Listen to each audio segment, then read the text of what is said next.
غزہ کے فلسطینیوں کے لیے سب سے بڑا مسئلہ یہ ہے کہ کہیں ان سے ان کی زمین چھین نہ لی جائے۔ وہاں پہ تو ٹرمپ صاحب بھی ریویریا بنانا چاہ رہے ہیں نا۔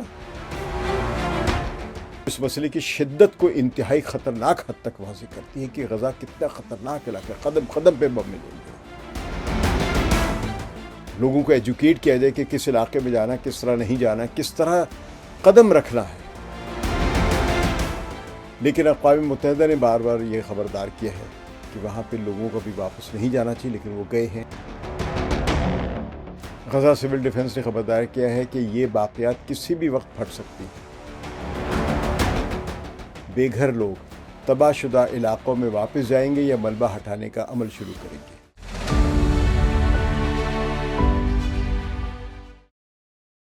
ثقلین امام کا سلام قبول کیجیے۔ آج ہم ایک ایسے خاموش مگر بہت زیادہ جان لیوا معاملے پر بات کریں گے کہ جب جنگیں ختم ہو جاتی ہیں تو کیا ہوتا ہے۔ ہم سمجھتے جنگیں ختم ہو گئی، امن بحال ہو گیا، ایسا نہیں ہوتا ہے۔ غزہ میں جو جنگ بظاہر لگ رہی ہے کہ ایک امن آ گیا، وہ امن سے زیادہ وہاں پہ جو اسرائیل کی پالیسی تھی یا امریکہ کی پالیسی تھی، ایک نسل کشی کی، جس پہ ان کے ساتھ مغرب کی کئی طاقتیں بھی شامل ہیں، وہ ابھی بھی جاری ہے۔ مثال کے طور پہ ابھی بھی ہو رہی ہیں جو کہ صریحاً خلاف ورزی ہے، جو بھی ایک نام نہاد امن منصوبہ جو ہے ڈونلڈ ٹرمپ نے وہاں پہ کروایا ہے۔ اور پھر اس کے علاوہ وہاں پہ جو اس امن منصوبے کے تحت جو وہاں پہ سپلائیز ہونی چاہیے خوراک کی، وہ ابھی تک رکی ہوئی ہے، بہت تھوڑی جا رہی ہے، ضرورت سے بہت ہی کم ہے، 10-15% صرف سپلائی جا رہی ہے۔ ابھی تک کوئی ہسپتال، علاج، معالجہ، ڈاکٹر، دوائیاں وہاں پہ نہیں ہیں، لوگوں کے پاس گھر بھی نہیں ہیں۔ اس سے بھی بڑھ کے، اور میرا آج کا موضوع یہی ہے، جو غزہ کی وادی میں اس وقت، یعنی اس وقت کے بعد بھی جاری ہے، جو مسئلہ بھی ہے، یہ کہانی ہے وہاں کے بے آواز بموں کی۔ اب بظاہر بمباری رکی ہوئی ہے یا کم ہو رہی ہے، ابھی بھی جاری ہے۔ تو یہ جو بے آواز بم ہے، جو ہر لمحے زندگیوں کے لیے خطرہ ہے غزہ میں، آج میرا یہی موضوع ہے۔ لیکن بات مزید کرنے سے پہلے آپ سے درخواست ہے کہ چینل کو سبسکرائب کیجیے اور بیل آئیکن ضرور دبائیے گا، اور اگر ویڈیو پسند ہے تو لائک ضرور کیے گا۔ اپنا فیڈ بیک جو بھی ہے کامنٹس میں ضرور لکھیے گا۔ حال ہی میں یعنی اکتوبر 2025 میں غزہ کے سول ڈیفنس حکام نے بتایا کہ یہاں 70,000 ٹن سے زیادہ کا خیز مواد جو ہے، جو کبھی استعمال ہونے والے تھے، یعنی جب ان کو برسایا گیا تھا، وہ اب بھی زمین میں دبے پڑے ہیں۔ یہ وہ بم ہیں جو پھٹے نہیں،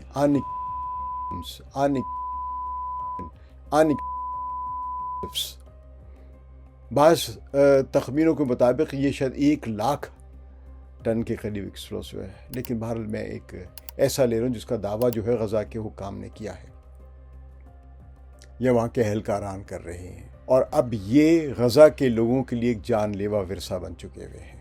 اس کے بارے میں دنیا کی بہت ساری تنظیمیں یا امدادی تنظیمیں جو ہیں، جیسے کہ اقوام متحدہ کا مائن ایکشن سروس جو ہے، جو کہ خطرناک بارود کو صاف کرنے کا کام کرتی ہے، وہ اس بارے میں کئی بار خبردار کر چکی ہے کہ غزہ میں یہ بہت بڑا مسئلہ ہے۔ ظاہر ہے غزہ کے فلسطینیوں کے لیے سب سے بڑا مسئلہ یہ ہے کہ کہیں ان سے ان کی زمین چھین نہ لی جائے، کیونکہ وہاں پہ تو ٹرمپ صاحب بھی ریویریا بنانا چاہ رہے ہیں نا، اور ان کے داماد جو جیریڈ کوشنر وٹکاف کے ساتھ مل کے، اور اسرائیل کے سرمایہ کاروں کے ساتھ مل کر، اور سعودی سرمایہ کاروں کے ساتھ مل کر، وہ وہاں پر بڑے بڑے فلیٹس اور کیسینوز اور بلڈنگز اور اسپورٹس اسٹیڈیم بنانا چاہتے ہیں، تاکہ وہاں پہ دنیا کے لوگ آ کے عیاشیاں کر سکیں یا مزیدار زندگی گزار سکیں۔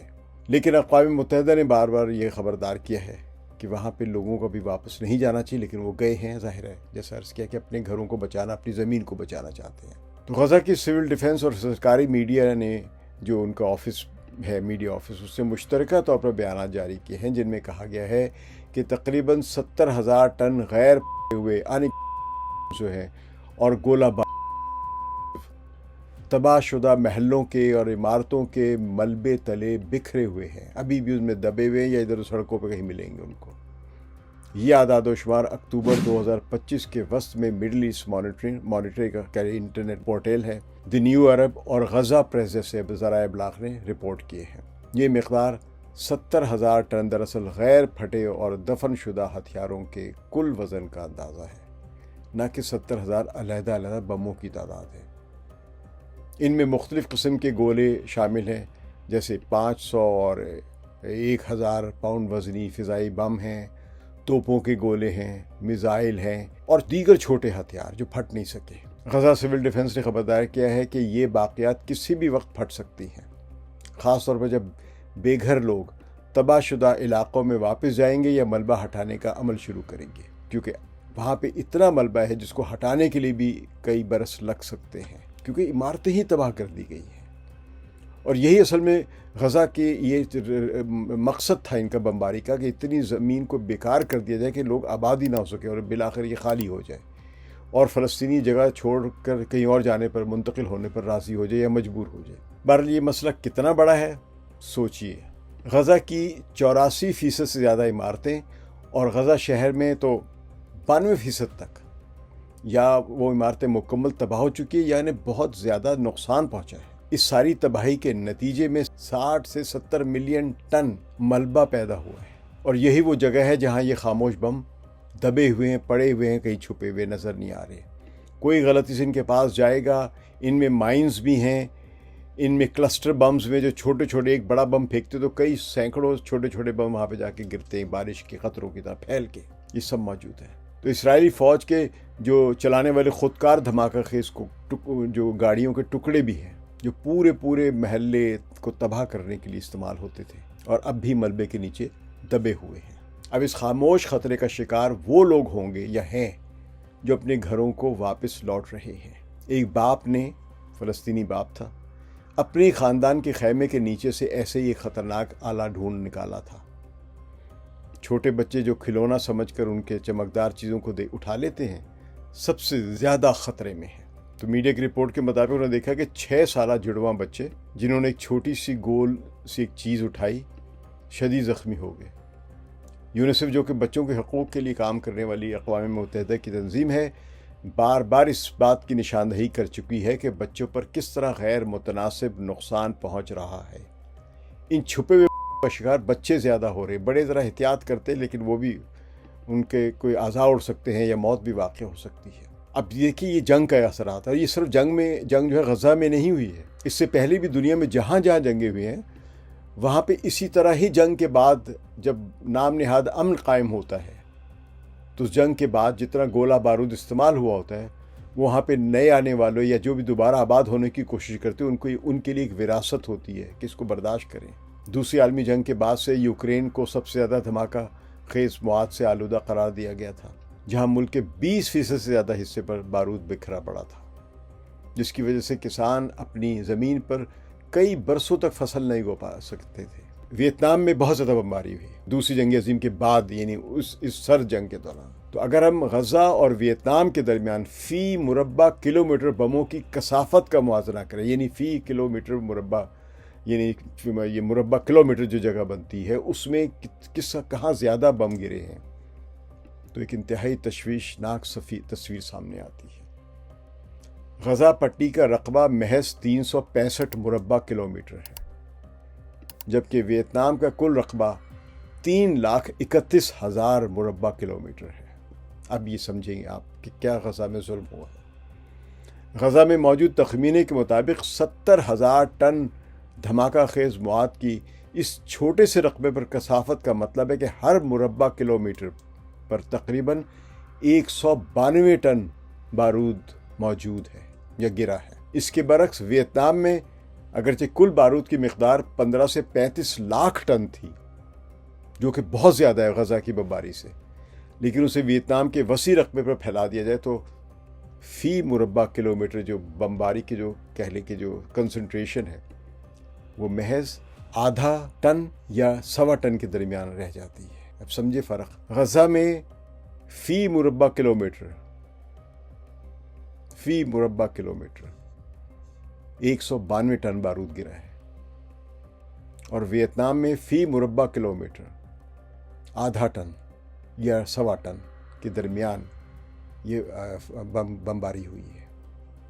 اس حساب سے غزہ میں بموں کی کثافت ویتنام کے مقابلے میں تقریباً 140 سے 425 گنا زیادہ ہے، جو اس مسئلے کی شدت کو انتہائی خطرناک حد تک واضح کرتی ہے کہ غزہ کتنا خطرناک علاقہ ہے، قدم قدم پہ بم ملیں گے وہاں۔ تو پھر اس وسیع پیمانے پر پھیلے ہوئے مسئلے کا حل کیا ہے؟ جہاں اتنی بمباری کی گئی ہے وہاں پہ کچھ تو شرم کرو، کچھ تو حیا کرو۔ یہ جو دنیا کے جو انسان دوست مہذب مغربی ممالک ہیں، وہ آج بھی وہاں پہ قبضہ کرنا چاہ رہے ہیں، آج بھی وہاں پہ ڈسارم کرنا چاہ رہے ہیں، آج بھی لوگوں کی سپلائیز روکی ہوئی ہیں، آج بھی جاری ہے۔ بہرحال اداروں کے پاس حل ہے جو اقوام متحدہ کے سب سے پہلے اور سب سے اہم قدم لوگوں کو ایجوکیٹ کیا جائے کہ کس علاقے میں جانا، کس طرح نہیں جانا، کس طرح قدم رکھنا ہے۔ مطلب کئی تنظیمیں سے مثال کے طور پہ ہیومینٹی اینڈ انکلوژن جو کہ معذور افراد کے لیے کام کرنے والی ایک عالمی ادارہ ہے، اور افغان ریڈ کرسنٹ سوسائٹی جو ایک ظاہر ایک والنٹیئر آرگنائزیشن ہے، میڈیسن کے لیے کام کرتی ہے۔ یہ گاؤں گاؤں جا کر اس طرح کے ادارے جو ہیں خاص طور پر بچوں کو بتائیں، ان کو آگاہ کریں، ان کو تعلیم دیں۔ اب دیکھیے تعلیم دینے کے لیے جگہ بھی نہیں ہے، اسکول ختم ہو چکے ہوئے ہیں، ہسپتال ختم ہو چکے ہوئے ہیں، تو جہاں بھی چلے لوگ اپنے ٹینٹوں میں جو گھر بناتے یا ٹینٹوں کے پاس کوئی اسکول بناتے، وہاں پہ جا کے ان کو آگاہی دی جائے کہ ان خطرناک چیزوں کو کیسے بچنا چاہیے، ان تک پہنچنا کیسے چاہیے۔ اگر پتہ چلے کہ یہاں پہ بم ہے تو کیسے اس سے بچیں، اور پھر اس کے بعد کس طرح اطلاع دیں، کس طرح وہاں پہ ڈی مائننگ کی جائے، یعنی ان کو وہاں پہ بموں کو کس طرح ہٹایا جائے۔ ایسے ادارے بھی ابھی نہیں ہیں وہاں پہ غزہ میں۔ اگر عالمی سطح پر کوئی فوج بھیجنا چاہ رہا ہے تو وہ ڈی مائننگ کے لیے بھیجے، قبضے کے لیے نہ بھیجے۔ تو ایسے پروگراموں سے ہزاروں لوگوں کی جانیں جو ہیں وہ بچائی جا سکتی ہیں۔ پھر آتا ہے زمین صاف کرنے کا مشکل، اور جو بہت ہی خوفناک اور خطرناک کام ہے، جس میں اپنے جو بیچارے ہمارے سپاہی یا فوجی جا کے ڈی مائننگ کرتے ہیں، جو وہاں سے اس طرح کے ان ایکسپلوڈڈ ایکسپلوسیو یا بمس کو نکالتے ہیں، یہ اپنی جانیں خطرے میں ڈالتے ہیں۔ ایسے لوگوں کو جانا چاہیے۔ اب یہ کام یہ نہ سمجھے کہ 1 سال یا 6 مہینے میں ہو جائے گا۔ سیکنڈ ورلڈ وار کا کام ابھی تک نہیں مکمل ہوا ہے، جہاں پہ زیادہ بمباری ہوئی تھی۔ بڑے شہروں میں ہو گیا کافی، لیکن ابھی بھی پاکٹس موجود ہیں، لیکن یہاں تو ابھی جنگ بھی بند نہیں ہوئی ہے مکمل طور پہ، تو یہ کام کوئی جلدی میں نہیں ہوگا۔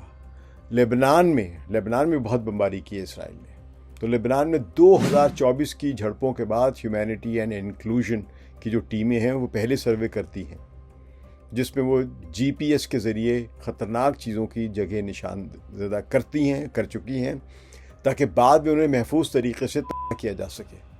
یعنی انہوں نے ان جگہوں کو پہلے زیرو ان کیا ہے، ٹارگٹ مارکنگ کی ہے کہ یہاں بمباری کی ہے زیادہ اسرائیل نے، تو پھر ان علاقوں کی مارکنگ کی اور وہاں پہ واپسی کے سفر روکے ہوئے انہوں نے کہ لیبنیز دوبارہ آ کے وہاں پہ آباد نہ ہوں ابھی، تو ان کا بھی بڑا طویل سفر ہے۔ غزہ میں اقوام متحدہ کی ترقیاتی پروگرام نامی تنظیم جو ہے، جو غریب ممالک کی تعمیر نو میں مدد کرتی ہے، اس نے ملبہ صاف کرنے کا عظیم الشان کام شروع کر دیا ہے، اور وہ اب تک 81,000 ٹن ملبہ ہٹا چکی ہے، لیکن یہ کل ملبے کا ایک چھوٹا سا حصہ 1% ہے۔ اور ظاہر ہے اس بڑے کام کے لیے سب سے بڑی رکاوٹ جو ہے فنڈنگ کون کرے گا، پیسے کون دے گا، رقم کون دے گا۔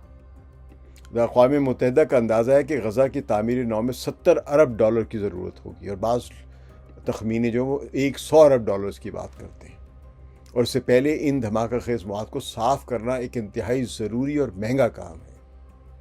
آپ تعمیر کر رہے ہو، تعمیر رک جائے گی، تو یہ جو اسلحے سے پاک کر رہے ہیں اس علاقے کو، یہ کوئی آسان کام نہیں ہے، اور ابھی یہ شروع نہیں ہو رہا صحیح طرح۔ ابھی یوکرین میں ہم دیکھ سکتے ہیں جہاں فنڈز کی کمی کے باوجود ڈی مائننگ کا کام بہت عرصے تک شروع نہیں ہوا، اور پھر بعد میں جاری ہے اور اب تک جاری ہے۔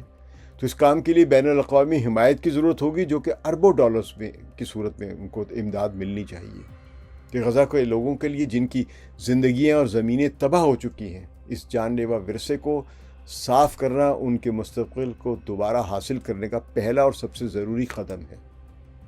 یہ ایک ایسی جنگ ہے جو فوجیں نہیں بلکہ عام لوگ اور رضاکار لڑ رہے ہیں، اور اس کی کامیابی پوری انسانیت کے لیے ایک مثال قائم کرے گی اگر یہ غزہ میں کامیابی مل جاتی ہے ڈی مائننگ کی اور ان ایکسپلوڈڈ بموں کی صفائی کی۔ تو ابھی جنگ مکمل طور پر نہیں رکی ہے، لوگ واپس آنا شروع ہو گئے ہیں، کیونکہ وہ اپنی زمینوں کو اپنے پاس رکھنا چاہتے ہیں، اپنی سرزمین، اپنی ملک کی ایک ایک زمین کے ایک ایک انچ کو اپنے پاس رکھنا چاہتے ہیں۔ اور کتنا بڑا خطرہ ہے یہ نہیں کہ ان کو معلوم نہیں، ان کو معلوم ہے، لیکن ان کو اس سے بڑا خطرہ یہ نظر آ رہا ہے کہ اگر انہوں نے اپنی زمینوں پر جا کے آباد کاری نہ کیا، اپنے آپ کو دوبارہ سے آباد نہ ہوئے، تو یہ کہیں امریکہ یا اسرائیل اس پر مستقل قبضہ کر کے نہ بیٹھ جائے، کیونکہ ان کے ساتھ ایسے حادثات کئی بار ہوئے ہیں، ایسے دھوکے کئی مرتبہ ہوئے ہیں۔ ہمارا یہ تجزیہ جیسے اس پر آپ کامنٹس میں فیڈ بیک ضرور دیجیے گا۔ شکریہ۔ ثقلین امام کو اجازت دیجیے۔ خدا حافظ۔